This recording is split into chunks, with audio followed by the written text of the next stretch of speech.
Hey guys, it's Kristen, and I'm doing a book haul. So I want to preface this by saying that I try not to buy too many physical books. I live in a house with a bunch of other people who are amazing to have around, but that being said, with so many people in our house, there is not a lot of room for my personal effects.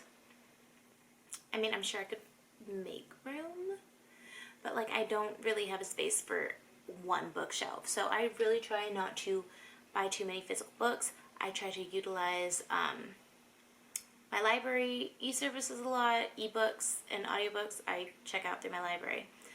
That being said, sometimes you just gotta buy your titles, either because like the hold's too long or you just really need it or you come across a great deal. So in this haul, I will be sharing with you some ebooks, some audiobooks, and a few physical books that I have recently accumulated. Starting with my ebooks, I want to say that I bought these titles because they were on sale through the Amazon Kindle shop. The first book I bought was The Poppy War, which was kind of kismet because I needed to buy this book anyway. It is the book club pick for the Black Lotus Book Club run by Library of Lexi.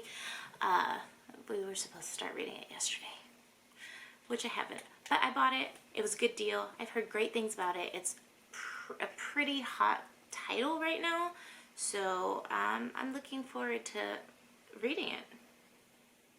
The next ebook that I bought was Aurora Rising by Jay Kristoff. I've never read a Jay Kristoff book. I think he has a co-writer on this, Amy Kaufman. I've never read a Jay Kristoff book. I have seen a lot of mixed feelings about Kristoff, but you know, I'd like to make my own judgments, so there's that. I don't know what it's about at all. And my last ebook that I bought was the Game of Thrones book 1 of A Song of Fire and Ice by George Martin. I really enjoyed the show, and you know, books tend to be better than their screen adaptations, so I thought I would give that a go, and it was a really good deal, so I picked that up. Moving on to audiobooks, the first audiobook that I purchased was Starsight by Brandon Sanderson. I bought this literally immediately after finishing Skyward. I thought Skyward, I was a little iffy on Skyward when I started it, and then once like part 3 and towards the end, I was hooked, and as soon as I finished reading it, I bought the audiobook for Starsight, and it was like one of those deals where you can buy the ebook and the Audible book with a discount for each other. I don't know. So I guess I actually have the ebook for that too. Next I got Pride and Prejudice by Jane Austen. I'm not a classics reader, but I thought I would give it a go. Yeah, that's all I can say about that. I got Catch Me If You Can, which is the memoir of Frank Abagnale. If you've watched any good movies in your life, I know you've watched Catch Me If You Can. That is about this dude who was basically a really fucking good con artist, and the movie is prime, and I know that this memoir is gonna be probably better. And the next audiobook I got was Born a Crime by Trevor Noah. This is about his life in being born in South Africa.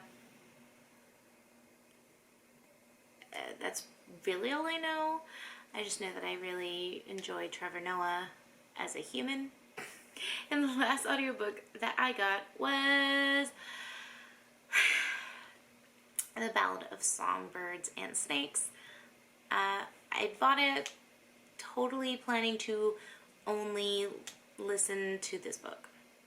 And once I started listening to it, I wanted a physical copy, which brings me to the physical part of my haul, The Ballad of Songbirds and Snakes. So I started listening to the audiobook, and I needed to have it in hand.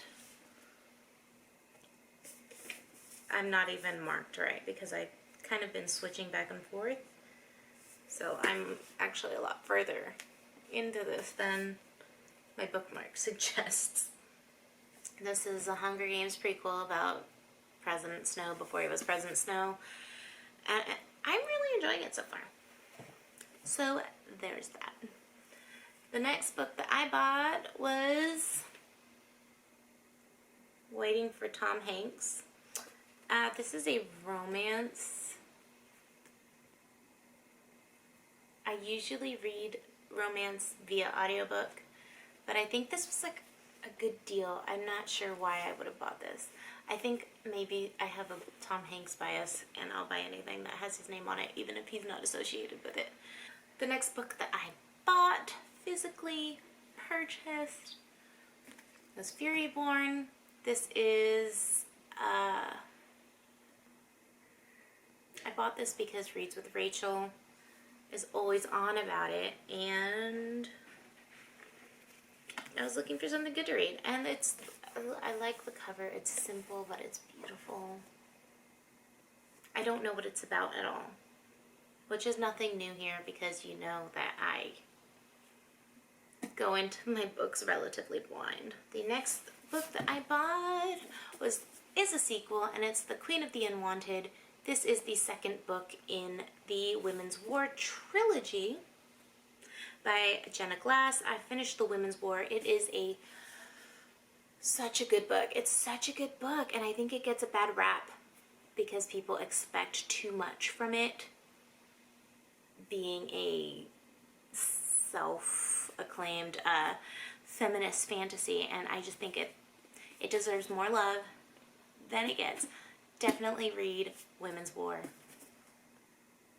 I mean, I bought this also as soon as I finished Women's War. As soon as I knew that I actually pre-ordered this, and I'm not a pre-order person. I will wait for the shit to drop and then decide. And the last couple of books that I bought are box sets. Don't fucking judge me, okay? And I wouldn't even care if you did, because I'm gonna like what I like anyway. Also, I bought this before I bought these 2 box sets before all this fucking hype was happening, okay? I just want to disclaimer that. I bought the Twilight set thing. I owned these books years ago, and I remember reading them and enjoying them, but I also remember really critiquing the writing. Like, I thought it was so badly written, but I so much enjoyed the story. And I actually bought this because Allie at the Chaotic Reader was going to host a Twilight reread at the end of the year.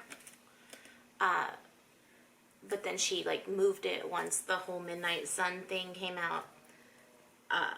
But yeah, I wanted to have this for I think the original readathon was gonna happen in September, but now it's starting in July or June or whatever the fuck. I've actually never read The Short Second Life of Bree Tanner. I don't think I have really that much interest in reading it. And I'm also really salty that I had to get the white edition because it's not my aesthetic. I like dark things. I like dark colors. The next thing I bought, the final thing I bought, is the Percy Jackson box set. I bought this again before that whole Disney Plus announcement thing was happening. I bought it a month prior to that, and I bought it because I was having one of my sleepless nights, which happens often, and for some reason it crossed my head that I actually bought the first book. Yes, I bought The Lightning Thief way back when, because my best good friend at the time suggested that I read it because we were super big Harry Potter fans. She was like, you gotta read this, it's comparable, you're gonna like it. And I was like, okay, cool. So I had my dad drive me down to the Barnes & Noble, and he bought me the book.